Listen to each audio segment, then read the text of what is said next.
বাড়িতে কিছু ব্রেড পড়ে আছে, একটু মিষ্টি খেতে ইচ্ছা করলো, তাই এই ব্রেডটা দিয়ে একটু মিষ্টি বানিয়ে নিই। ব্রেডটা প্রথমে আমি গ্রাইন্ড করে নেব, এর সাথে আমি কিছু নারকেল কুচি দিয়ে দেব।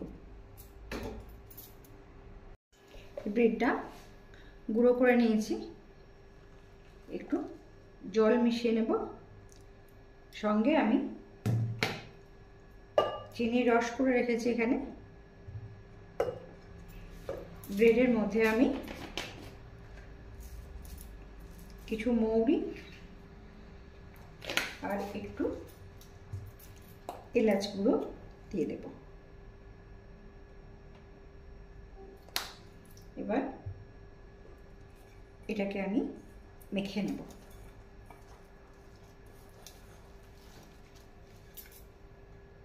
এরকম করে ব্রেডের যে গুঁড়োটা সেটা মেখে নিয়েছি। এবার গরম তেলের মধ্যে এই ছোট ছোট গোল গোল করে আমি ভেজে নেব। না যেও না রজনী এখনো বাকি, আরো কিছু দিতে বাকি, বলে রাতে জাগা পাখি না যেও না রজনী এখনো বাকি, আরো কিছু দিতে বাকি, বলে রাতে জাগা পাখি না যেও না।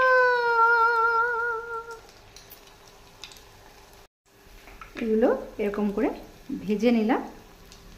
এবার ভেজে এটা তুলে এরকম করে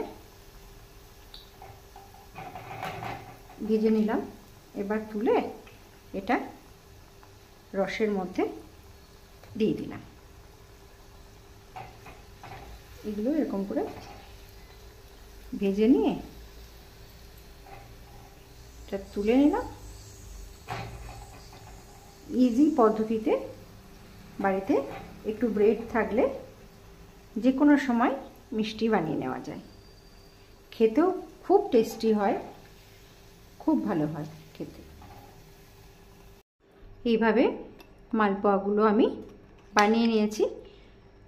আমি পুচকু পুচকু সাইজ করেছি, আপনারা ইচ্ছে মতন সাইজ করতে পারেন। এগুলো রসে ভিজে নরম তুলতুলে হয়ে যাবে, আধ ঘন্টা মতন ভিজিয়ে রাখলেই হবে। নরম তুলতুলে ব্রেডের মালপোয়া একবার বানিয়ে খেলে আপনি বারবার ব্রেড দিয়েই মালপোয়া বানিয়ে খাবেন, এত সুন্দর টেস্ট। ভালো থাকবেন সবাই, বানিয়ে খাবেন, খেয়ে আমাকে কমেন্টে জানাবেন, শেয়ার করবেন, সাবস্ক্রাইব করবেন চ্যানেলটাকে। ভালো থাকবেন সবাই, থ্যাংক ইউ।